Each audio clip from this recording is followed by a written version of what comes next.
Bienvenidos una vez más a este canal, donde cada historia que contamos lleva el peso de lo que realmente puede ocurrir cuando el silencio se convierte en cómplice.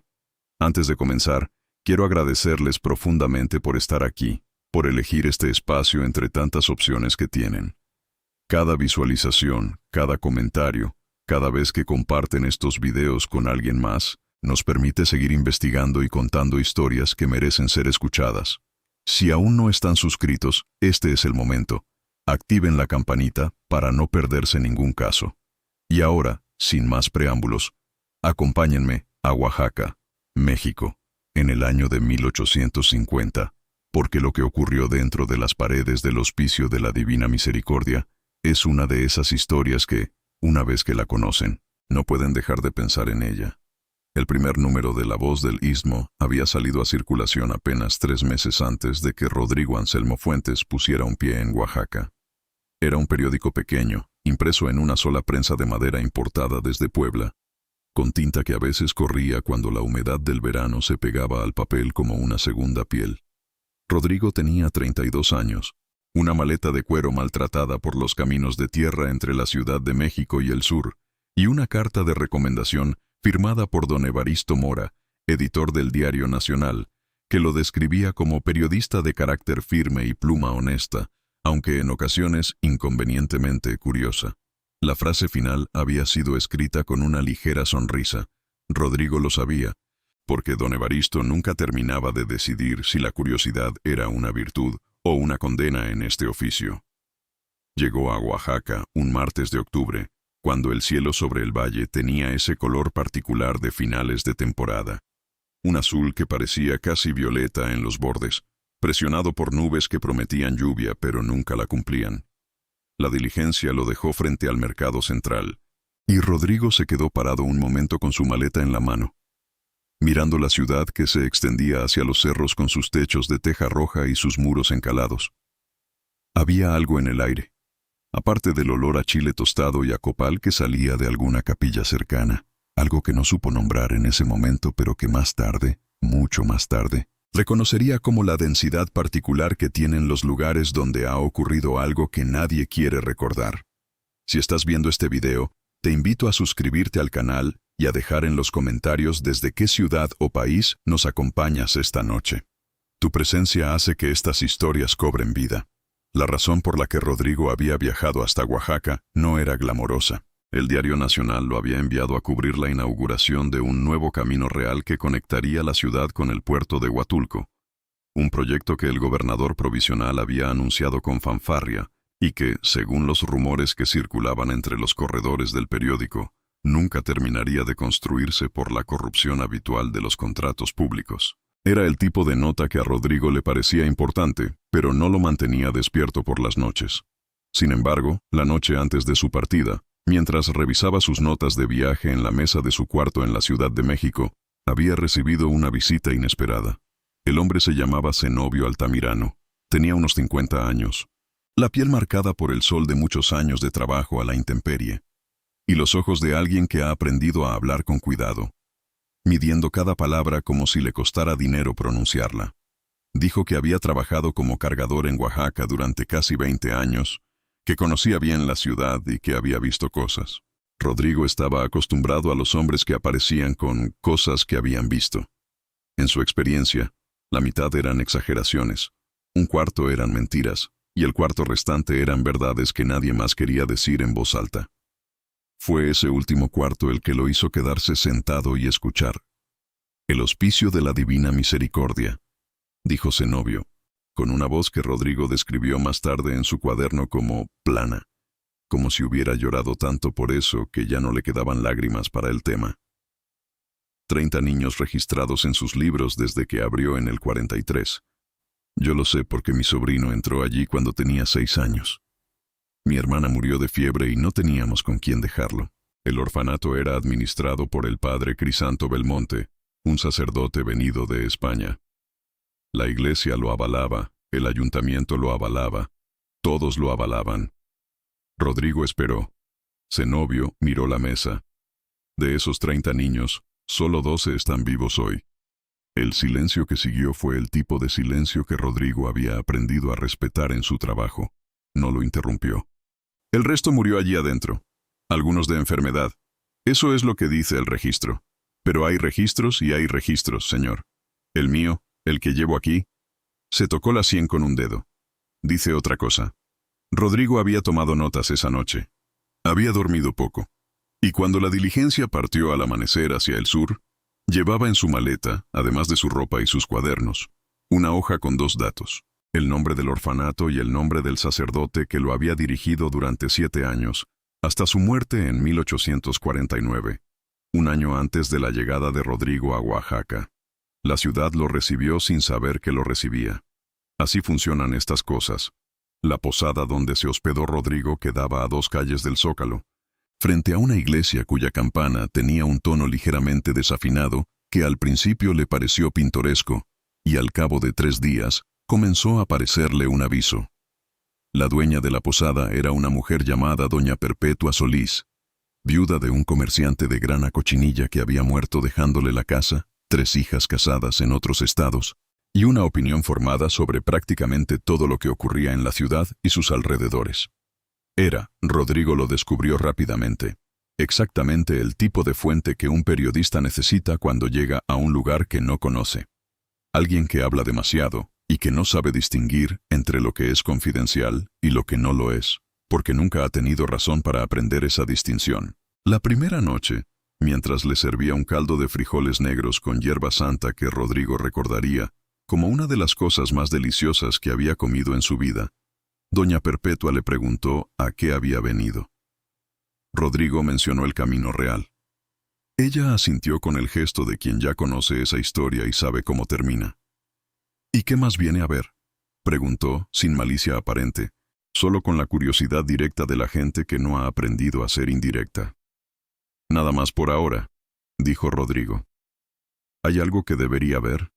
Doña Perpetua sirvió más caldo sin haberle preguntado si quería más caldo, y se sentó al otro lado de la mesa con el aplomo de alguien que lleva mucho tiempo esperando que alguien le haga esa pregunta. Esta ciudad tiene cosas buenas y cosas feas, como todas. Pero hay cosas feas que la gente prefiere no nombrar porque nombrarlas se siente como traer mala suerte. Como lo del hospicio. Rodrigo levantó la vista del plato. ¿Cuál hospicio? El de la Divina Misericordia. Ya no existe. Lo cerraron el año pasado cuando murió el padre Belmonte. El edificio sigue ahí, en la calle del Arco, pero está cerrado. Dicen que lo van a convertir en escuela. Yo digo que nadie va a querer mandar a sus hijos ahí. Hizo una pausa. No después de lo que pasó. ¿Qué pasó? Doña Perpetua lo miró con ojos que calibraban cuánta confianza merecía este hombre de ciudad que acababa de llegar con su maleta de cuero y sus modales de periodista. Niños que morían, dijo finalmente. Demasiados y muy seguido. Mi vecina Remedios tuvo que dejar allí a su hijo cuando enviudó y no tenía con qué mantenerlo. Eso fue en el 48. El niño murió antes de que pasara un año. Le dijeron que fue el tifo. Pero Remedios me dijo que cuando fue a recoger el cuerpo, el niño no tenía el aspecto de alguien que hubiera muerto de tifo. Tenía el aspecto de alguien que hubiera muerto de otra cosa. ¿De qué otra cosa? La mujer se levantó a recoger los platos, aunque los platos no necesitaban recogerse todavía. De hambre, dijo, de espaldas a Rodrigo. O de algo peor que el hambre. Esa noche, Rodrigo no durmió bien. No era solo la campana desafinada de la iglesia, aunque eso tampoco ayudaba. Era la forma en que Doña Perpetua había dicho algo peor que el hambre, con la voz de alguien que tiene una idea de qué es ese algo, pero que ha decidido, por razones que Rodrigo aún no comprendía, no nombrarlo directamente. Al día siguiente, antes de ir a la oficina del gobernador para los trámites formales del Camino Real, Rodrigo caminó hasta la calle del Arco. El edificio era de 2 pisos, construido en la piedra verde característica de Oaxaca, con un portón de madera oscurecida por años de sol y lluvia. Sobre el portón, en letras que alguien había pintado con cuidado, aunque la pintura se había descascarado en varios puntos, aún podía leerse: Hospicio de la Divina Misericordia. Bajo el amparo de Nuestra Señora. Había una pequeña hornacina vacía sobre las letras, donde presumiblemente había habido alguna imagen religiosa que ya no estaba. El hueco que dejaba tenía algo perturbador, como un ojo sin pupila. Rodrigo se quedó parado frente al portón un momento. La calle estaba tranquila a esa hora, con solo un par de mujeres que pasaron cargando canastos sin mirarlo. Un perro dormía en la sombra de la pared de enfrente. Nada perturbador, en superficie. Y sin embargo Rodrigo sacó su cuaderno y anotó: el edificio existe. Está cerrado. La pintura del letrero está descascarada, pero el letrero sigue allí, como si alguien hubiera querido borrarlo, pero no hubiera llegado a hacerlo. Hay algo en este lugar que la ciudad no ha terminado de digerir. No era un pensamiento periodístico muy preciso, pero los mejores periodistas que Rodrigo había conocido siempre le habían dicho que los primeros instintos, los que no tienen todavía forma de argumento ni de prueba, son con frecuencia los más exactos. Anotó también: necesito ver los registros del hospicio. Necesito encontrar a los 12 sobrevivientes. Necesito entender qué pasó con los otros 18 niños. Rodrigo lo dejó escrito así, en números, y luego lo tachó y lo escribió en letras. 18 niños. Había algo en ver las palabras escritas así, en su totalidad, que hacía el peso diferente. Los números podían ser estadísticas. Las palabras eran personas. La oficina del Registro Civil de Oaxaca estaba ubicada en un edificio colonial de una sola planta que compartía pared con una notaría y olía permanentemente a papel viejo y a tinta de sello oficial. El encargado era un hombre llamado Aurelio Guzmán, de unos 45 años, con bigote entrecano y la mirada de alguien que lleva mucho tiempo siendo el custodio de documentos que otras personas quieren consultar y que por lo tanto ha desarrollado, como mecanismo de supervivencia burocrática, una desconfianza instintiva hacia cualquiera que venga a pedir algo. Rodrigo presentó su carta del Diario Nacional y explicó que estaba investigando las condiciones del Hospicio de la Divina Misericordia para un artículo sobre las instituciones de beneficencia en el Estado. Era una mentira a medias, que es el tipo de mentira más útil porque contiene suficiente verdad para ser sostenida con comodidad. Guzmán examinó la carta con la lentitud estudiada de alguien que quiere comunicar que no está impresionado. Los registros del hospicio, dijo finalmente, están archivados bajo custodia eclesiástica. Nosotros solo tenemos las actas de defunción de los niños que fallecieron allí, porque esas son de registro civil obligatorio. ¿Puedo consultar esas actas? Una pausa. Guzmán miró la carta de nuevo, aunque ya la había leído. Son documentos públicos, dijo, con el tono de quien está admitiendo algo que preferiría no admitir. Puedo mostrarle el registro general, pero no puede llevarse nada. Por supuesto. El libro que Guzmán trajo de la trastienda era grueso, de tapas de cartón reforzadas con tela negra, con el lomo marcado con los años que cubría. 1843-1849. Rodrigo lo abrió con cuidado, como se abren las cosas que contienen información que no se puede desabrir una vez leída. Las actas de defunción de los niños del hospicio estaban agrupadas en una sección marcada con una tira de papel. Defunciones, Hospicio Divina Misericordia. Rodrigo comenzó a leer. La primera muerte había ocurrido en febrero de 1844, apenas un año después de que el hospicio abriera. Un niño llamado Eusebio, de 7 años, sin apellido registrado. Las actas de huérfanos frecuentemente omitían los apellidos, como si la orfandad implicara también la pérdida del nombre completo. Causa de defunción, fiebre palúdica. La firma del médico que certificaba la defunción era ilegible. Como eran ilegibles casi todas las firmas de médicos en todos los documentos que Rodrigo había consultado en su vida, pero había un sello. Dr. V. Montiel, físico autorizado. Segunda muerte, marzo de 1844. Una niña llamada Consolación, 9 años. Causa, disentería.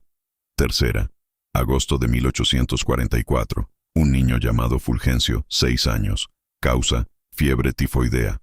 Rodrigo fue anotando. Nombre, edad, fecha, causa declarada. Cuando llegó al final de la sección, contó sus anotaciones. 18 muertes. La misma cifra que Zenobio Altamirano le había dado en la Ciudad de México. Pero no era el número lo que lo perturbó, era el patrón. Rodrigo había cubierto suficientes historias de salud pública para saber que las enfermedades infantiles en instituciones colectivas seguían patrones reconocibles. Brotes concentrados en ciertos periodos. varias muertes en pocas semanas cuando llegaba una epidemia, luego periodos de calma. Lo que estaba leyendo no se parecía a eso. Las muertes estaban distribuidas de manera casi uniforme a lo largo de 6 años, 1 o 2 por mes, con una regularidad que resultaba perturbadora precisamente porque era regular. Las epidemias no eran regulares. Las epidemias llegaban, devastaban y se iban. Lo que producía muertes regulares y sostenidas durante años era otra cosa, y las causas declaradas variaban suficientemente para que no hubiera un patrón diagnóstico claro, pero no tanto como para ser completamente aleatorias. Fiebres, infecciones gastrointestinales, debilidad constitucional. Una categoría que Rodrigo sabía que los médicos de la época usaban cuando no querían o no podían ser más específicos. Cerró el cuaderno y devolvió el libro a Guzmán. ¿El doctor Montiel sigue ejerciendo en la ciudad?, preguntó con un tono calculadamente casual. Guzmán tardó un momento en responder. El doctor Montiel falleció hace 2 años. Qué lástima. Sí, una pausa que duró un segundo más de lo necesario. ¿Algo más? Por ahora no. Muchas gracias. Rodrigo salió a la calle con sus anotaciones y con algo más que no estaba escrito en ningún papel.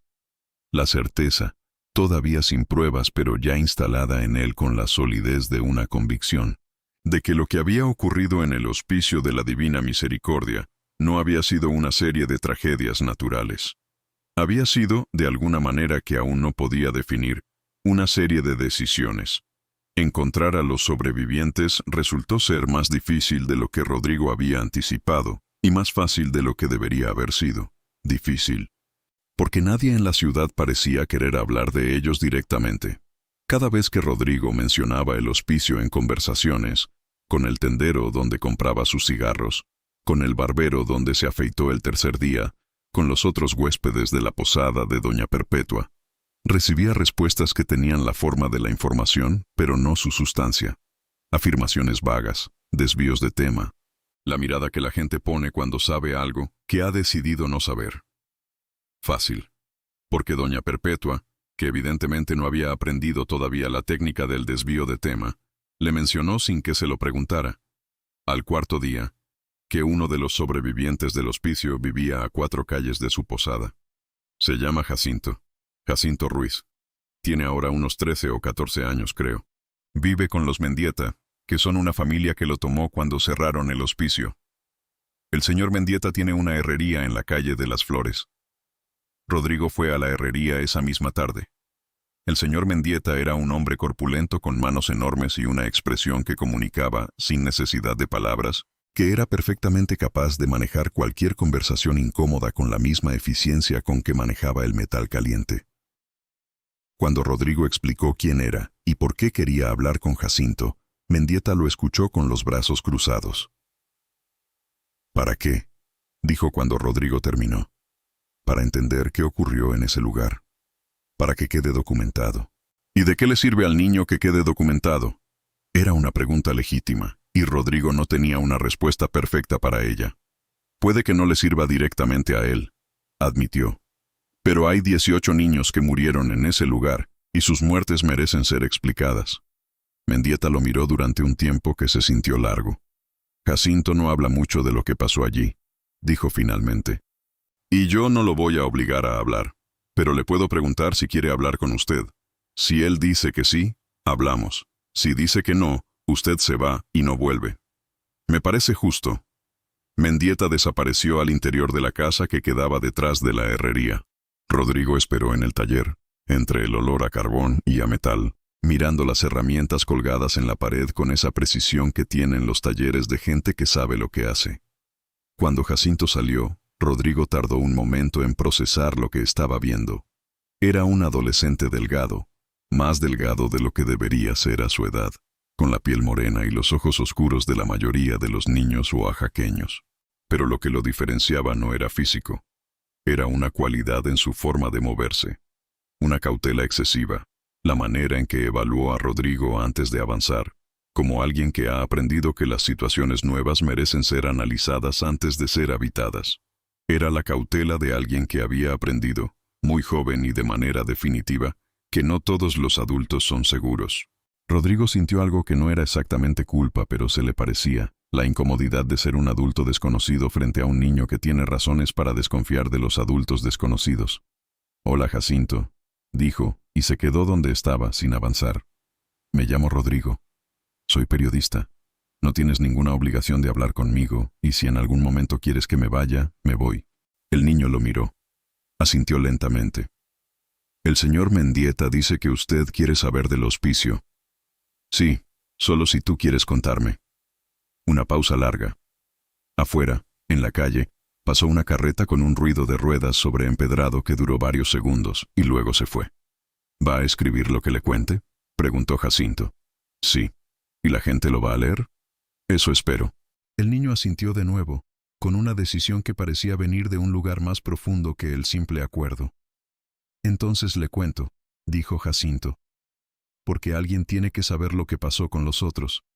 Y en esas últimas palabras, lo que pasó con los otros, Rodrigo escuchó algo que no era solo la voz de un sobreviviente. Era la voz de alguien que lleva años cargando con un conocimiento que nadie le ha pedido que comparta, y que ha estado esperando, con la paciencia terrible de los que no tienen otra opción, que alguien finalmente preguntara. Lo que Jacinto le contó esa tarde, sentado en un banco de madera en el taller de la herrería mientras el señor Mendieta trabajaba cerca sin fingir que no escuchaba, fue suficiente para que Rodrigo entendiera que lo que tenía entre manos era una historia mucho más grande y mucho más oscura de lo que Zenobio Altamirano le había insinuado en la Ciudad de México. El hospicio, según Jacinto, había funcionado de manera aparentemente normal durante sus primeros 2 años. Los niños dormían en un dormitorio colectivo en el segundo piso, comían en un comedor del primero, asistían a clases de catecismo y de lectura básica que impartía el propio padre Belmonte y, en ocasiones, una mujer de mediana edad que se presentaba como hermana laica, pero cuyo nombre nunca usaba en presencia de los niños. Había suficiente comida, aunque no abundante. Había ropa, aunque no siempre del tamaño correcto. Había disciplina, aunque Jacinto usó esa palabra con una entonación particular que Rodrigo anotó cuidadosamente. «¿Qué tipo de disciplina?», preguntó Rodrigo. Jacinto miró sus manos. El padre Belmonte decía que los niños huérfanos debían ser más obedientes que los otros niños, porque Dios los había puesto a prueba ya desde pequeños, y debían demostrar que eran dignos de su misericordia. Una pausa. Si un niño no obedecía, o si lloraba mucho, o si se quejaba de algo, el padre decía que estaba demostrando que no era digno, y los niños que no eran dignos recibían castigos. ¿Qué tipo de castigos? Una pausa más larga. Al principio, no comer. 1 o 2 días sin comer. Después. Jacinto se detuvo. Cuando continuó, su voz era completamente plana. El tipo de planitud que no es ausencia de emoción, sino su contención deliberada. Después había un cuarto en el sótano, oscuro, sin ventanas. El padre lo llamaba el cuarto de la reflexión. Los niños que iban allí a veces estaban varios días, y cuando salían, se detuvo de nuevo. Cuando salían, continuó finalmente, no eran iguales. Rodrigo escribió sin levantar la vista del cuaderno, porque había aprendido que a veces la gente habla con más libertad cuando no siente que la están mirando. ¿Cuándo empezaron a morir los niños?, preguntó. Desde el principio hubo enfermedades. Eso era real. No estoy diciendo que todo fuera mentira. Vivíamos muchos niños juntos y las enfermedades se pegaban rápido. Pero los que morían, no siempre eran los que estaban más enfermos. Jacinto levantó la vista y miró a Rodrigo directamente por primera vez desde que había empezado a hablar. Los que morían eran los que más se quejaban, los que lloraban más, los que preguntaban cuándo iba a venir alguien a buscarlos. El silencio que siguió fue de esos que Rodrigo ya había aprendido a no interrumpir. ¿Los mataban?, preguntó finalmente, con la voz que se usa para las preguntas que ya tienen respuesta, pero necesitan ser formuladas de todas formas. Jacinto tardó en responder. Cuando lo hizo, no dijo sí ni no. El doctor Montiel venía cuando un niño se enfermaba. Siempre traía sus medicinas. El padre Belmonte siempre estaba presente cuando el doctor revisaba a los niños. Una pausa. Algunos niños mejoraban después de que el doctor venía. Otros empeoraban rápido y morían en 2 o 3 días. El doctor siempre decía que la enfermedad había sido más fuerte. Era suficiente. No era una confesión directa. No era una prueba en ningún sentido legal o periodístico, pero era suficiente para que Rodrigo supiera que estaba frente a algo que iba más allá del descuido o la negligencia. Estaba frente a lo que ocurre cuando el poder absoluto sobre los más vulnerables encuentra a alguien dispuesto a ejercerlo sin límites. Cuando salió de la herrería, el sol ya estaba bajando sobre los cerros, y la ciudad tenía ese tono dorado de las tardes oaxaqueñas que en otras circunstancias habría encontrado hermoso. Caminó despacio de regreso a la posada con su cuaderno lleno de notas y algo en el pecho que no era exactamente miedo, pero tenía su peso. Había 11 sobrevivientes más. Había archivos eclesiásticos que, si existían, contendrían los registros completos del hospicio. Había vecinos que habían vivido a metros de ese edificio durante 6 años. Había funcionarios que habían supervisado, o decidido no supervisar, lo que ocurría allí. Y había, en algún lugar de esa ciudad, personas que sabían. El acceso a los archivos de la Curia Diocesana de Oaxaca no era algo que se consiguiera con una carta de recomendación de un periódico de la Ciudad de México. Rodrigo lo entendió desde el primer momento en que pisó el edificio anexo a la catedral y habló con el secretario del vicario, un sacerdote joven, llamado Padre Cirilo, que tenía la sonrisa amable y los ojos evaluadores de alguien entrenado para ser simultáneamente acogedor e impenetrable. El Padre Cirilo escuchó la solicitud de Rodrigo con toda la atención del mundo y luego explicó, con toda la amabilidad del mundo, que los registros internos de las instituciones bajo administración eclesiástica eran de carácter confidencial y no estaban disponibles para consulta externa sin autorización expresa del obispo, quien actualmente se encontraba en visita pastoral en los valles centrales y no regresaría hasta finales del mes siguiente. ¿Puedo dejar una solicitud escrita para cuando regrese?, preguntó Rodrigo. Por supuesto, dijo el Padre Cirilo, con una sonrisa que comunicaba que esa solicitud descansaría en paz en algún cajón hasta el fin de los tiempos. Rodrigo agradeció y salió. En la plaza frente a la catedral se sentó en una banca y miró el edificio de piedra verde con sus 2 torres que se elevaban hacia ese cielo oaxaqueño que seguía siendo, obstinadamente, hermoso. Los archivos eclesiásticos iban a ser difíciles, pero los archivos eclesiásticos no eran la única fuente. El padre Belmonte había muerto el año anterior. El doctor Montiel había muerto 2 años antes. Pero las instituciones no existen solo en sus figuras principales. Existen también en sus márgenes, en las personas que hacen el trabajo que los poderosos no hacen directamente. Los cocineros, los limpiadores, los mensajeros, los que compran los suministros, los que llevan los niños muertos al cementerio. Rodrigo pasó los siguientes 3 días construyendo, con la paciencia que requiere el trabajo periodístico verdadero, el mapa humano del hospicio. Habló con el tendero que había vendido abarrotes al hospicio durante años, con la mujer que había lavado la ropa de los niños a domicilio, con el sepulturero del Panteón General que había recibido y enterrado los cuerpos.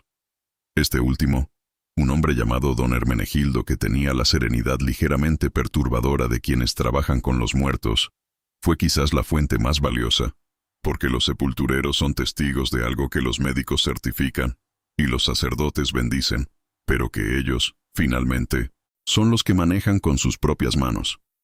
¿Recuerda a los niños del Hospicio de la Divina Misericordia?, le preguntó Rodrigo.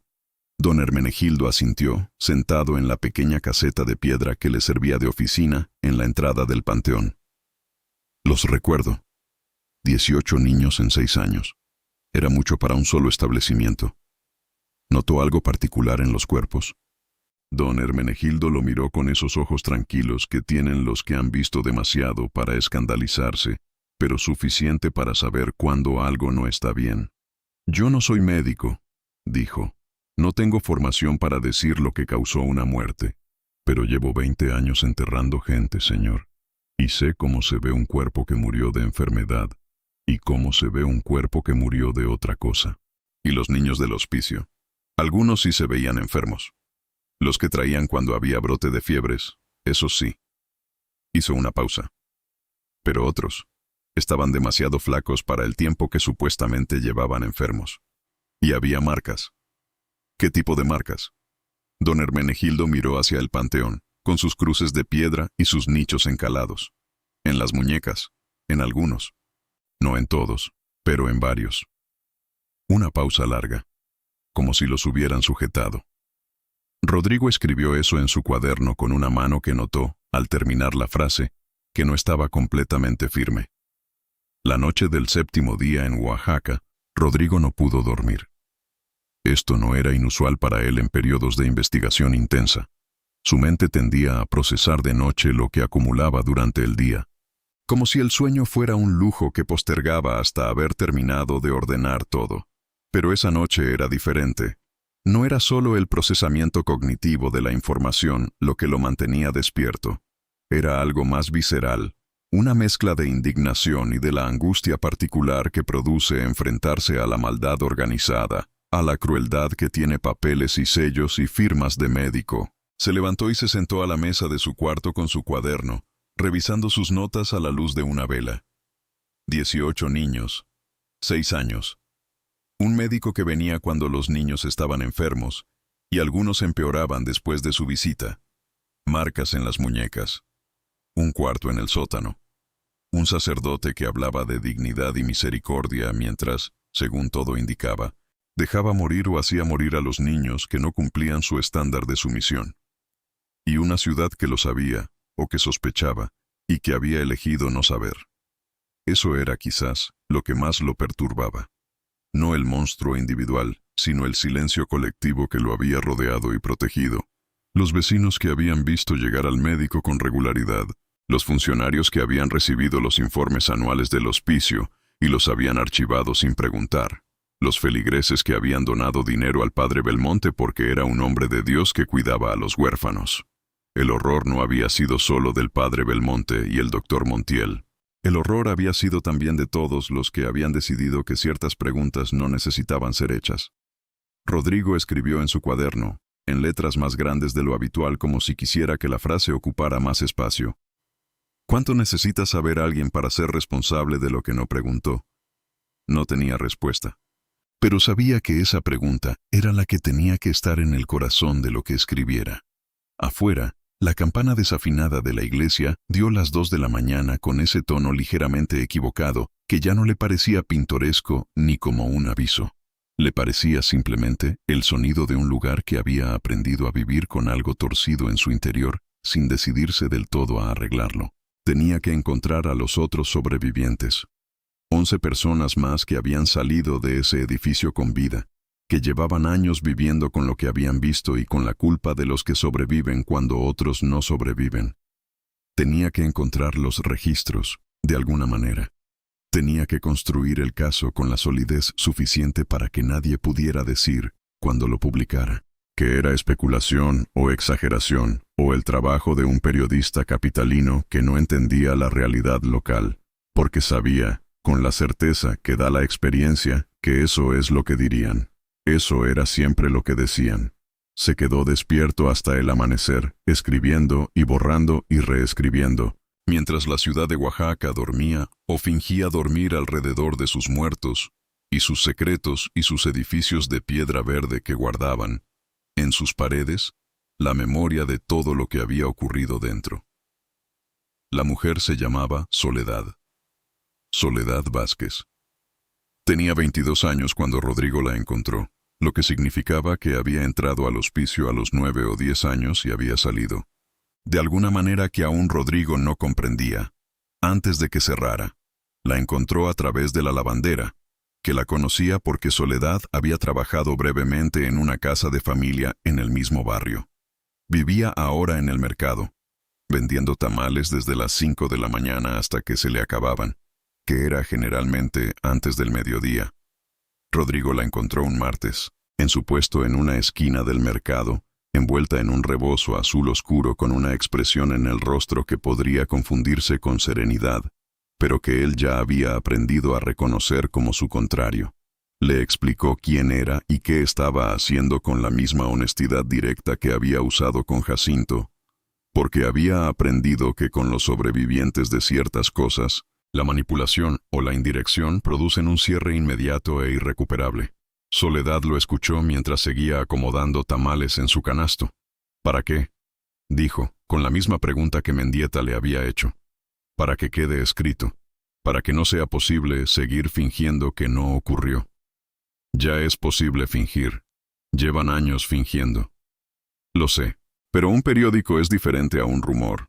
Un periódico tiene fechas y nombres y hechos. Soledad lo miró directamente. Sus ojos eran oscuros e inteligentes, y no tenían, notó Rodrigo, ninguno de los signos de la fragilidad que él había esperado encontrar.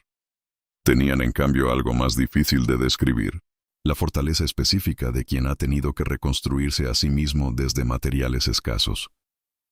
Yo salí antes de que cerraran, dijo. Me llevó una familia cuando tenía 12 años. Necesitaban quien cuidara a sus hijos pequeños. Fue suerte. Una pausa. O lo que queda de suerte cuando no tienes nada. ¿Qué recuerda del hospicio? Soledad dobló el borde de un tamal con una precisión que hablaba de años de práctica. Recuerdo a las niñas que desaparecían del dormitorio por las noches. Recuerdo que al día siguiente el padre Belmonte decía que habían sido trasladadas a otro establecimiento, o que habían sido adoptadas por una familia, o que habían enfermado y estaban en el cuarto de cuidados. Recuerdo que nunca las volvíamos a ver. ¿Cuántas? Yo conté 8 durante los 3 años que estuve allí. Puede que hubiera más antes de que yo llegara y después de que me fui. Una pausa muy corta. Las niñas desaparecían más que los niños. Rodrigo sintió algo frío instalarse en su estómago. ¿Tiene idea de a dónde iban? Soledad terminó de acomodar los tamales y cruzó las manos sobre el canasto con un gesto que era simultáneamente cansancio y contención. Cuando tenía 11 años, la niña que dormía junto a mí se llamaba Amparo. Tenía 9 años. Era bonita, cosa que en ese lugar era una desventaja. Una pausa. Una noche la vi levantarse del catre porque alguien había abierto la puerta del dormitorio y la llamaba en voz baja. Yo me hice la dormida. Al día siguiente Amparo no estaba, y el padre dijo que la había recogido una familia de la Ciudad de México. Volvió a mirar a Rodrigo. Yo tenía 11 años, pero no era tonta. Y hay cosas que uno sabe aunque nadie se las explique. Rodrigo escribía sin levantar la vista, pero por dentro estaba reordenando toda su comprensión de lo que había estado investigando. Lo que había comenzado como una investigación sobre muertes inexplicables en una institución de beneficencia se estaba convirtiendo en algo más complejo y más oscuro. No solo negligencia o crueldad directa, sino posiblemente una red, una operación sostenida durante años que usaba el hospicio como fuente de niños vulnerables, sin familia que los buscara y sin nadie con poder suficiente para hacer preguntas. ¿Reconocería al hombre que abrió esa puerta?, preguntó Rodrigo. Era de noche. No lo vi bien. Una pausa. Pero lo escuché hablar con el padre Belmonte una vez, en el pasillo. Era un hombre de buena posición. Eso se notaba en cómo hablaba. No era de aquí. Tenía acento del norte. Era poco, era muy poco, pero era algo. En los días que siguieron, Rodrigo construyó el caso con la meticulosidad de quien sabe que lo que está construyendo tiene que ser lo suficientemente sólido para resistir el ataque de quienes tendrán mucho que perder si se publica. Habló con 4 sobrevivientes más, cada uno con su propia versión del horror que coincidía en los contornos esenciales aunque difería en los detalles. El padre Belmonte como figura central, el médico Montiel como cómplice funcional, el cuarto del sótano, las desapariciones nocturnas, la selección que parecía operar no por enfermedad, sino por comportamiento, por rebeldía, por la simple negativa de ciertos niños a ser completamente doblados. Intentó, sin éxito, obtener los archivos eclesiásticos. El obispo regresó a la ciudad, pero no recibió a Rodrigo.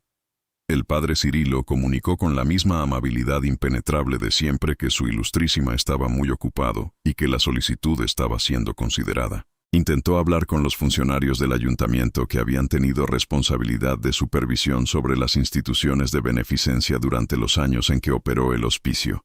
2 de ellos ya no estaban en sus cargos. El tercero lo recibió brevemente y le dijo, con la franqueza desconcertante de quien ha decidido que la honestidad es la mejor defensa, que él había recibido los informes anuales del padre Belmonte, que los informes estaban en orden, y que no era función de su oficina cuestionar las certificaciones médicas firmadas por un médico autorizado. ¿No le pareció extraño el número de muertes?, preguntó Rodrigo. El funcionario, que se llamaba don Próspero Iturriaga, y que tenía la cara de alguien que ha aprendido a vivir cómodamente con la ambigüedad moral, lo miró con lo que habría podido ser vergüenza si hubiera estado dispuesto a sentirla. Los niños pobres mueren más, dijo.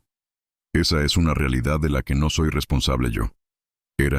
Pensó Rodrigo mientras salía del edificio del ayuntamiento a la luz de un mediodía oaxaqueño que ya empezaba a sentir como un insulto. La frase que resumía todo. Los niños pobres mueren más. La gran disculpa civilizatoria que permitía que siglos de horrores pasaran sin que nadie tuviera que responder por ellos. Esa tarde, sentado en la posada con todos sus cuadernos extendidos sobre la mesa, Rodrigo comenzó a escribir el artículo. No el artículo final que enviaría al Diario Nacional.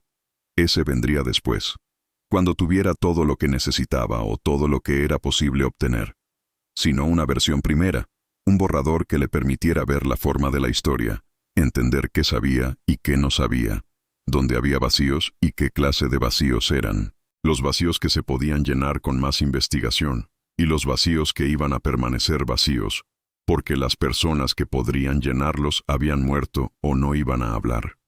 Escribió durante 4 horas sin levantarse de la mesa, con la concentración total que solo era posible cuando la historia que se estaba contando era más importante que cualquier consideración sobre cómo contarla bien. Doña Perpetua le trajo café sin que se lo pidiera y lo dejó en la mesa sin interrumpirlo, con la discreción de alguien que sabe cuándo no hay que hablar. Cuando terminó el borrador y lo leyó desde el principio, Rodrigo supo 2 cosas. La primera, tenía suficiente para publicar una historia que cambiaría el debate público sobre las instituciones de beneficencia eclesiástica en México, que pondría nombres a lo que había ocurrido, que daría voz a los sobrevivientes. La segunda, no tenía suficiente para probar, de manera definitiva y judicial, que el padre Belmonte y el doctor Montiel habían actuado con intención criminal, ni para identificar a las personas de buena posición que habían llevado niños del hospicio en las noches. Esa segunda realidad era la que lo mantenía despierto. No por razones periodísticas. Un artículo bien fundamentado podía publicarse con lo que tenía, sino por razones más personales, más difíciles de articular. La diferencia entre contar una historia y cerrarla, entre iluminar una oscuridad y desmantelarla. Y había 11 sobrevivientes, 3 de los cuales aún no había encontrado, que merecían algo más que una historia bien escrita. Merecían respuestas que Rodrigo no estaba seguro de poder obtener. El 10º día de su estancia en Oaxaca, mientras Rodrigo estaba en su cuarto revisando sus notas, alguien deslizó un sobre por debajo de la puerta. No había nombre en el sobre. Dentro había una sola hoja, escrita con letra cuidadosa y regular, sin firma. Decía: si quieres saber qué pasó de verdad con las niñas, vaya esta noche después de las 10 al cementerio. Pregunte por la sección de los niños sin nombre. Lleve una linterna. No le diga a nadie a dónde va. Rodrigo leyó la nota 2 veces. Luego la leyó una tercera vez. La prudencia le decía que no fuera. La prudencia le decía que un periodista solo, en un cementerio de noche, respondiendo a una nota anónima, estaba tomando un riesgo que no tenía justificación profesional ni personal. Pero la prudencia, había aprendido en 12 años de periodismo, era también la herramienta principal de los que querían que ciertas cosas nunca se supieran. Se preguntó si Jacinto, si Soledad, si los otros sobrevivientes que había encontrado habían tenido la opción de la prudencia, y supo que no.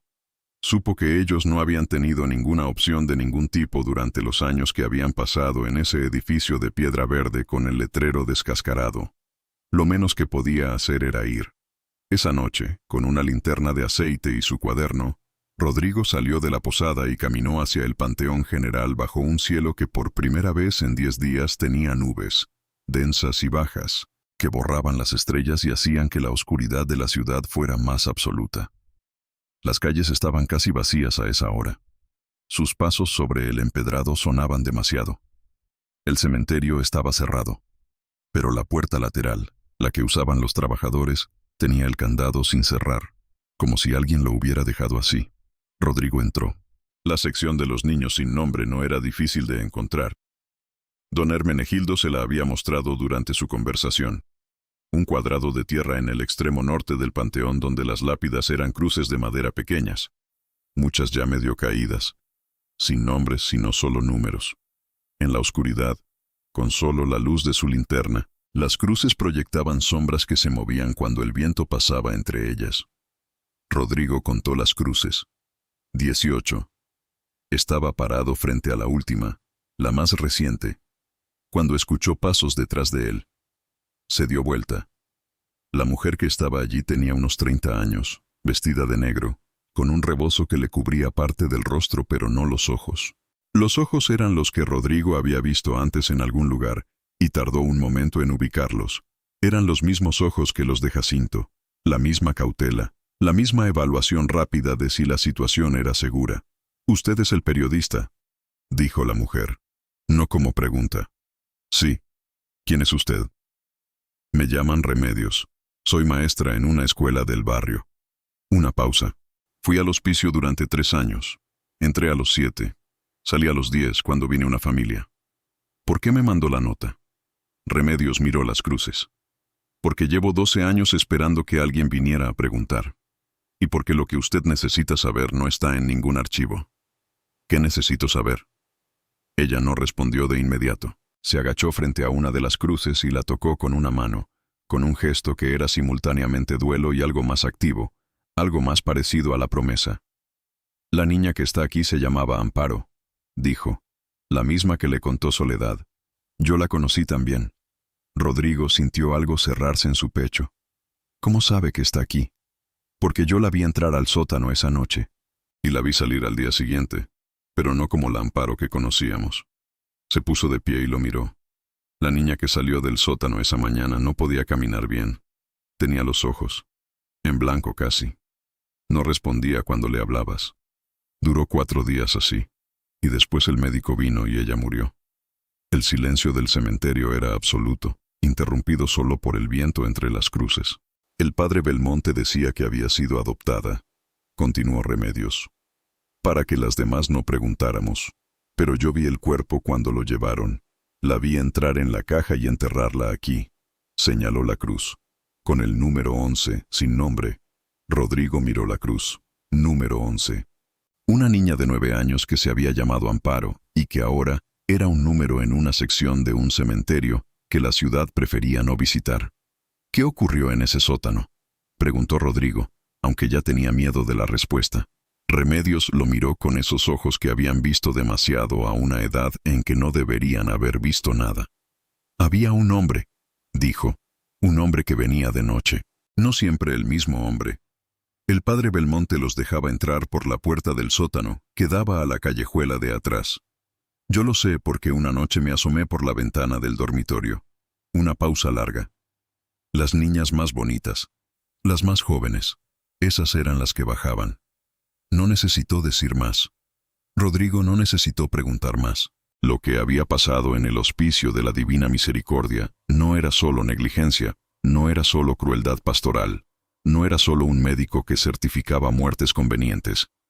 Era un sistema en el que los niños más vulnerables de Oaxaca habían sido usados, de la manera más brutal posible, por hombres que tenían el dinero y la posición suficiente para pagar por el acceso y la impunidad suficiente para no temer las consecuencias. Y el padre Belmonte había sido el administrador de ese sistema, con sus sermones sobre la dignidad y la misericordia y la obediencia como virtud. Rodrigo se sentó en la tierra, entre las cruces, porque de repente sus piernas no lo sostenían bien. No era un co-prepared using Claude Sonnet 4, 6 lapso físico ni un desfallecimiento dramático. Era simplemente el peso de lo que acababa de comprender, instalándose en su cuerpo como se instala el frío cuando uno lleva demasiado tiempo a la intemperie. Remedios permaneció de pie junto a él, mirando las cruces, con la serenidad de quien ha tenido años para procesar lo que a Rodrigo le estaba cayendo encima en cuestión de minutos. «¿Cuántas personas saben esto?», preguntó Rodrigo finalmente. «En esta ciudad, más de las que hablan». Una pausa. El padre Belmonte era respetado. Los hombres que venían de noche eran respetados. Cuando alguien respetado hace algo terrible, la gente elige no haberlo visto. Es más fácil. Usted lo vio. ¿Por qué no habló? Remedios lo miró con algo que no era exactamente paciencia, pero se le acercaba. Tenía 7 años cuando entré, 10 cuando salí. ¿A quién le iba a hablar una niña de 10 años sin familia, sin apellido reconocido, sin nadie que la respaldara? Una pausa breve. ¿Y a quién le iba a creer esa ciudad? Era la pregunta correcta. Y Rodrigo no tenía respuesta para ella porque la respuesta era obvia y devastadora. A nadie. Una niña huérfana de 10 años no le habría creído nadie. Eso también era parte del sistema. La vulnerabilidad no era solo una consecuencia de lo que ocurría en el hospicio, era un ingrediente deliberado de su funcionamiento. ¿Puede decirme los nombres de los hombres que entraban por la noche?, preguntó Rodrigo. Solo vi bien a uno. Era de noche y yo era pequeña, pero había luna, y la callejuela tenía una lámpara de aceite en la esquina. Remedios guardó silencio un momento. Se llamaba don Luciano Peñafiel. Tiene una casa grande en el barrio de Jalatlaco. Es comerciante, vende telas importadas. Rodrigo anotó el nombre con mano firme, aunque por dentro sentía todo lo contrario a la firmeza. Don Luciano Peñafiel. Un nombre. Un comerciante. Una casa grande en Jalatlaco. Una lámpara de aceite en la esquina de una callejuela. Una niña de 7 años asomada a una ventana en la oscuridad, grabando en su memoria lo que sus ojos no deberían haber visto nunca. ¿Está dispuesta a decir esto en público?, preguntó Rodrigo. ¿Afirmarlo con su nombre? La pregunta flotó entre ellos y las cruces durante varios segundos. Si lo publico sin su firma, es mi palabra contra la de un hombre con dinero y reputación, dijo Rodrigo. Con su firma, es un testimonio. Con mi firma, dijo Remedios. Soy una mujer sola en una ciudad donde ese hombre conoce a todos los que tienen poder. No había respuesta fácil para eso. Y Rodrigo no intentó fabricarla. Lo sé, dijo, y no voy a pedirle que haga algo que ponga en riesgo su seguridad, pero necesito que sepa que sin nombres, sin testimonios firmados, lo que publique puede ser ignorado más fácilmente. Remedios lo miró durante un tiempo largo, luego miró las cruces, luego volvió a mirarlo. Deme una semana, dijo. Necesito pensar. Rodrigo asintió. Caminó de regreso a la posada solo, bajo ese cielo sin estrellas, con el cuaderno bajo el brazo y en la cabeza el inventario completo de lo que sabía y de lo que eso significaba. Cuando llegó a su cuarto y encendió la vela, se quedó sentado frente a sus notas durante un largo rato sin escribir nada. Luego tomó la pluma y escribió. No en el cuaderno de notas, sino en una hoja aparte que destinó desde el principio a hacer algo diferente. Lo que he encontrado en Oaxaca en estos 10 días no es una historia sobre un sacerdote corrupto o un médico sin escrúpulos, aunque también es eso. Es una historia sobre lo que una sociedad permite cuando decide que ciertas personas no merecen protección. Es una historia sobre los niños que no tenían apellido y que ahora son números en un cementerio, y sobre los hombres con apellido y con dinero que hicieron posible que eso ocurriera. Es una historia que esta ciudad lleva años sabiendo y eligiendo no saber. Publicarla no va a resucitar a ninguno de los 18. No va a borrar lo que vivieron los 12 que sobrevivieron. No va a hacer que don Luciano Peñafiel, si es quien Remedios dice que es, pase un solo día en la cárcel. Porque en este país de 1850, los hombres como él no van a la cárcel por lo que le hagan a los niños sin familia. Pero va a quedar escrito. Y lo que queda escrito no puede ser completamente borrado. Eso tendrá que ser suficiente, aunque no lo sea. La semana que Remedios le había pedido para pensar resultó ser la semana más larga y más extraña que Rodrigo había pasado en su vida profesional. No era solo la espera, aunque eso tampoco era fácil. Era la experiencia de vivir en una ciudad sabiendo lo que sabía sobre ella. Cada vez que cruzaba el Zócalo y veía a la gente comprando en el mercado, conversando frente a las iglesias, llevando a sus hijos de la mano, Rodrigo sentía una dualidad que no había sentido antes con tal intensidad. La ciudad visible y la ciudad invisible, superpuestas, habitando el mismo espacio de piedra verde y cielo violeta. Usó esa semana para completar su investigación tanto como podía. Encontró a 2 de los 3 sobrevivientes que le faltaban.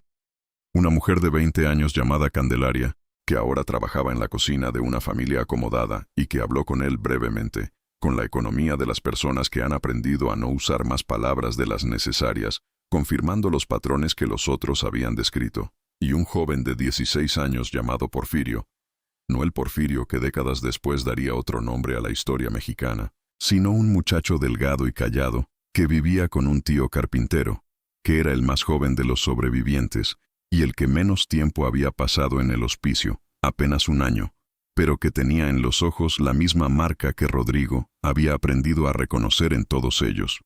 El 13º sobreviviente nunca lo encontró. Una mujer de unos 25 años de la que varios sabían vagamente pero nadie tenía dirección ni apellido. Había salido de Oaxaca, decían algunos. Había muerto de fiebre, decían otros. Era posible que ambas cosas fueran verdad o ninguna. Intentó, sin éxito, encontrar alguna prueba documental sobre don Luciano Peñafiel que lo vinculara al hospicio. No había nada en los registros públicos, lo que no era sorprendente. Los hombres como Peñafiel no dejaban registros de sus actividades nocturnas. Eso era precisamente lo que los hacía invulnerables. Lo vio una vez, sin buscarlo. Un hombre de unos 50 años, bien vestido, con el sombrero de ala ancha que usaban los comerciantes prósperos, caminando por la calle principal con la seguridad tranquila de quien nunca ha tenido que preocuparse por lo que los demás piensan de él. Rodrigo lo miró pasar. Peñafiel no lo miró a él. No había razón para que lo hiciera. Era solo un forastero más en una ciudad que recibía suficientes forasteros como para no prestarle atención a cada uno. Rodrigo sintió algo en ese momento que no supo muy bien cómo categorizar. No era solo rabia, aunque había rabia. Era la frustración específica de saber y no poder probar, de tener la historia completa en su cabeza y en sus cuadernos, y saber que en el papel, en la forma que requería el periodismo y la ley, seguía siendo incompleta. Esa noche escribió una carta a don Evaristo Mora en la Ciudad de México, explicando lo que había encontrado y pidiendo orientación. No esperaba que don Evaristo tuviera soluciones mágicas, pero 12 años de periodismo le habían enseñado que a veces lo que necesitaba no era una solución, sino alguien que entendiera la dimensión del problema. La respuesta tardaría al menos 2 semanas en llegar, por los tiempos del correo entre Oaxaca y la capital. Rodrigo tendría que esperar. Remedios apareció en la posada el 7º día, al mediodía. Doña Perpetua la hizo pasar con la discreción de quien ha comprendido, sin que nadie se lo explicara, que esta visita era de las que no se anuncian en voz alta. Rodrigo la recibió en el pequeño patio interior de la posada, donde había una banca de piedra bajo una bugambilia, que en ese mes de octubre tenía las flores todavía rojas, aunque ya comenzaban a caer. Remedios se sentó y lo miró con esa expresión que él ya conocía, la de la decisión tomada, con todos sus costos calculados y aceptados. «Voy a firmar», dijo, «con mi nombre completo. Remedios Concepción Vázquez Ríos». Rodrigo asintió. «¿Estás segura?» «No», dijo ella, con una honestidad que valía más que cualquier certeza. «Pero estoy harta de estar segura. Llevo 12 años estando segura y los únicos que se benefician de eso son los que hicieron lo que hicieron». Una pausa. «Amparo no va a volver. Los otros 17 no van a volver. Pero al menos que quede escrito quiénes eran y qué les pasó. Que quede escrito que tuvieron nombre, aunque los enterraron con número». Rodrigo sintió algo que no era profesional y no intentó disimularlo. «Gracias», dijo. «No me dé las gracias todavía. Espere a ver si sirve de algo». Era la respuesta más honesta que podría haber dado, y Rodrigo la anotó en su cuaderno. No porque fuera un dato para el artículo, sino porque era la frase que mejor resumía todo lo que había aprendido en esas semanas en Oaxaca. El terror no viene solo de los monstruos. Viene de la distancia que siempre existe entre la verdad y la justicia, entre nombrar el daño y repararlo, entre escribir la historia y cambiarla. Pasaron la siguiente hora construyendo el testimonio formal. Rodrigo hacía preguntas. Remedios respondía. Él transcribía con la fidelidad más exacta que podía. Al final, Remedios leyó el texto completo. Lo corrigió en 2 puntos menores y firmó en la parte inferior con una letra clara y decidida. Rodrigo dobló el papel y lo guardó en el bolsillo interior de su chaqueta, cerca del pecho, como se guardan las cosas que importan. Cuando Remedios se fue, Rodrigo se quedó solo en el patio bajo la bugambilia, con el sonido distante de la ciudad y el olor a tierra y flores, y ese algo indefinible que tiene el aire de Oaxaca, que no había podido nombrar cuando llegó y que ahora, después de todo lo que había aprendido, reconocía como el olor de un lugar que lleva demasiado tiempo cargando con lo que no ha dicho. El artículo lo terminó de escribir en 3 días seguidos de trabajo casi ininterrumpido, saliendo solo para comer y para caminar un poco cuando la concentración se rompía, y necesitaba que el movimiento físico le ordenara los pensamientos.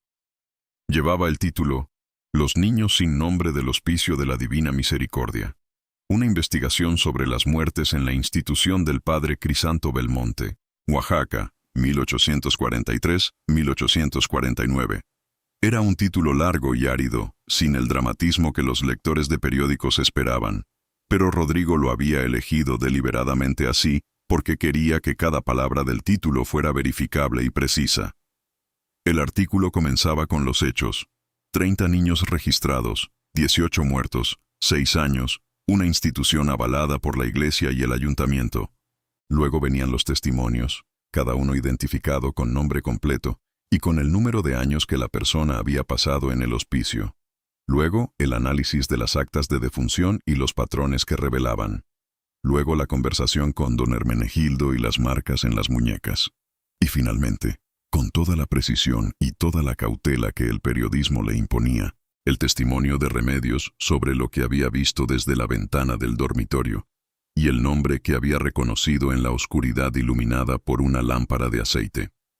En esa última sección, Rodrigo escribió y borró varias veces antes de encontrar la formulación que le parecía correcta. No acusación directa sin prueba judicial, lo cual habría sido irresponsable y potencialmente suicida para el periódico, sino presentación del testimonio como lo que era, el relato de una testigo presencial, firmado, con nombre completo, que describía lo que había visto y lo que había concluido. Y la pregunta que el testimonio dejaba abierta, formulada en los términos más directos que el periodismo de la época podía sostener. ¿Quién supervisaba las visitas nocturnas al Hospicio de la Divina Misericordia y con qué autorización del padre Belmonte o de las autoridades eclesiásticas y civiles correspondientes? Era una pregunta que no podía responderse en el artículo, pero era una pregunta que, una vez publicada, no podía ser ignorada. Antes de enviar el artículo al Diario Nacional por la valija del correo, Rodrigo lo leyó una última vez completo, en voz alta, sentado en su cuarto de la posada con la puerta cerrada. Tardó más de 1 hora. Cuando terminó, se quedó callado un momento con las hojas en las manos. No era perfecto. Tenía los vacíos que todo periodismo tiene cuando investiga poder encubierto, los documentos que no pudo obtener, las fuentes que no pudieron hablar, los nombres que no pudo publicar, con la certeza que requería la responsabilidad periodística. Pero era verdadero. Cada cosa que decía era verificable. Cada testimonio era real. Cada nombre de los sobrevivientes era el nombre de una persona que había sobrevivido a algo que no debería haber ocurrido nunca. Y los 18, los que no habían sobrevivido, tenían por primera vez en las páginas de ese artículo algo que el cementerio les había negado: sus nombres. Todos los que Rodrigo había podido encontrar. No todos tenían nombre completo. La práctica de omitir apellidos en los registros de huérfanos había borrado demasiado. Pero los que tenían nombre lo tenían escrito, con mayúscula. En el segundo párrafo del artículo, Eusebio, Consolación, Fulgencio, Amparo, y 14 más cuyos nombres completos no han podido ser recuperados de los registros. 14 más cuyos nombres completos no han podido ser recuperados. Era una frase que Rodrigo sabía que iba a seguirlo por mucho tiempo. Metió el artículo en el sobre, lo selló con cera, y al día siguiente lo depositó personalmente en la oficina de correos, con el corazón de quien lanza algo al agua sin saber del todo si va a flotar. La respuesta de don Evaristo llegó 2 semanas y media después. Era una carta corta, escrita con la brevedad de los hombres que han leído muchos artículos y saben cuándo uno es diferente. Rodrigo, recibí tu carta y entiendo la situación. El artículo que describes es exactamente el tipo de trabajo que este periódico debería publicar, y con frecuencia no tiene el valor de publicar. Tráelo cuando regreses. Lo publicaremos. Prepárate para las consecuencias que serán considerables. Tú y yo ya hemos sobrevivido consecuencias considerables antes. E.M. Rodrigo leyó la carta sentado en el mismo patio de la posada donde había hablado con Remedios. Bajo la bugambilia que para entonces había perdido casi todas las flores y tenía el aspecto de fin de temporada que tienen las plantas cuando el año empieza a agotarse. Iba a publicarse. No era justicia. Nada de lo que Rodrigo había hecho en esas semanas era justicia, ni podía serlo. Porque la justicia habría requerido instrumentos que 1850 en México no tenía para este tipo de crimen. Era algo más modesto y más duradero que la justicia. Era el registro. Era la negativa a dejar que lo ocurrido quedara sepultado junto a los 18 en el panteón sin nombres. Pensó en Jacinto, con su cautela de sobreviviente y su decisión de hablar porque alguien tiene que saber lo que pasó con los otros. Pensó en Soledad, vendiendo tamales desde las 5 de la mañana con la fortaleza específica de quien se ha reconstruido desde cero. Pensó en Remedios, firmando con nombre completo y letra clara, aceptando un riesgo que no tendría que haber sido necesario aceptar. Pensó en Amparo. 9 años. Una cruz de madera con el número 11. Se levantó, recogió su cuaderno y fue a hacer su maleta. Antes de irse, fue a la herrería de la calle de las Flores y encontró a Jacinto trabajando. Le dijo que el artículo iba a publicarse. Le dijo que su testimonio estaría en él, con su nombre. Le preguntó si seguía de acuerdo. Jacinto lo miró con esos ojos que habían visto demasiado. ¿Va a cambiar algo?, preguntó. Rodrigo consideró la pregunta con la seriedad que merecía. No sé, dijo. Puede que cambie algunas cosas, puede que no cambie las que más importan, pero va a quedar escrito. Jacinto asintió lentamente. Entonces sí, dijo. Que quede escrito. Rodrigo le extendió la mano. Jacinto se la estrechó con la mano callosa de alguien que ya estaba aprendiendo a trabajar el metal, a construir cosas que duran.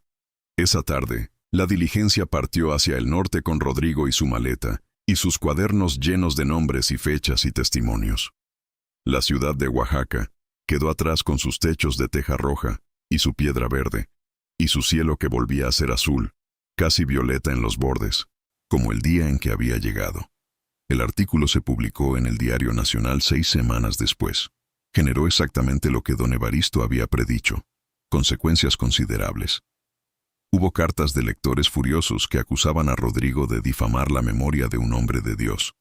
Hubo una respuesta oficial de la Curia Diocesana de Oaxaca que calificaba las alegaciones de infundadas y malintencionadas y prometía una investigación interna cuyos resultados nunca fueron publicados. Hubo un breve intento, por parte de representantes no identificados de familias afectadas por las alegaciones, de presionar al Diario Nacional para que retirara el artículo, intento que don Evaristo rechazó con la misma brevedad con que hacía todo. Don Luciano Peñafiel no fue investigado formalmente. No hubo proceso judicial de ningún tipo. Rodrigo lo había sabido desde antes de publicar, pero haberlo sabido no hacía que fuera más fácil de aceptar. Lo que sí ocurrió, y esto Rodrigo lo supo meses después a través de una carta de Remedios que llegó a la redacción del periódico. El Ayuntamiento de Oaxaca emitió una nueva reglamentación que requería inspecciones trimestrales de las instituciones de beneficencia privadas, con reportes de salud firmados por 2 médicos independientes y supervisión directa de un funcionario civil. Era insuficiente. Era absolutamente insuficiente frente a lo que había ocurrido. Pero era algo que no existía antes y que existía ahora. Remedios terminaba su carta con una frase que Rodrigo guardó y que releería muchas veces en los años siguientes, en otras ciudades, frente a otras historias que también tendrían esa distancia insalvable entre la verdad y la justicia. No me alegra haber hablado, pero tampoco me arrepiento. Amparo existió. Eusebio existió. Consolación existió. Ahora alguien más lo sabe. Eso no es suficiente. Pero es lo que hay, y hay que cuidarlo. Rodrigo no supo nunca con certeza qué había pasado exactamente en ese sótano durante todos esos años, ni cuántos hombres habían entrado por esa puerta trasera, ni cuántas niñas habían muerto de lo que don Hermenegildo describía con la delicadeza terrible de los que manejan cuerpos y saben lo que ven. No lo supo porque hay cosas que el periodismo puede iluminar, pero no puede reconstruir completamente, especialmente cuando los poderosos tienen todo el interés del mundo en que permanezcan en la oscuridad. Pero los nombres quedaron escritos, y el número 11 en esa cruz de madera en el Panteón de Oaxaca tuvo, por primera vez, algo que lo acompañara, el nombre de Amparo, impreso en las páginas de un periódico que circuló por todo el país y que fue leído, según las estimaciones de don Evaristo, por al menos 4,000 personas. 4,000 personas que supieron. 4,000 personas que ya no podían elegir no saber. Era, concluyó Rodrigo, lo más cercano a la justicia que este mundo, en ese tiempo y en ese lugar, era capaz de producir. No era suficiente, pero era verdad. Y la verdad, aunque no repare nada, aunque llegue tarde, aunque no castigue a quien debe castigar, tiene un peso propio que el silencio no tiene. Se acumula, persiste, encuentra a quienes necesitan encontrarla. Como Jacinto, que años después, cuando ya era un herrero reconocido en el barrio y tenía hijos propios, llevaría a su hijo mayor al panteón y le mostraría la sección de las cruces sin nombre y le diría: «Aquí están los que no tuvieron a nadie. Recuérdalos tú». Como Soledad, que enseñó a leer a los hijos de sus vecinos usando como texto, entre otros, el artículo de Rodrigo, recortado y pegado en una hoja de cartón que conservó durante décadas. Como Remedios, que vivió otros 40 años en Oaxaca, dio clases a 3 generaciones de niños, y nunca dejó de ir, en los días de muertos, a dejar flores en la sección del panteón donde estaban los 18. Y como el edificio en la calle del Arco, que nunca fue convertido en escuela, que estuvo cerrado y vacío durante años, y que finalmente fue demolido en 1871 para construir en su lugar una plaza pequeña con un árbol de jacaranda que florece cada primavera, con una abundancia desproporcionada para su tamaño, como si la tierra bajo él quisiera demostrar algo, o compensar algo, o simplemente recordar que estuvo allí y que algo ocurrió y que el tiempo pasa, pero no borra. Nunca borra del todo lo que las paredes fueron testigos de guardar. Fin.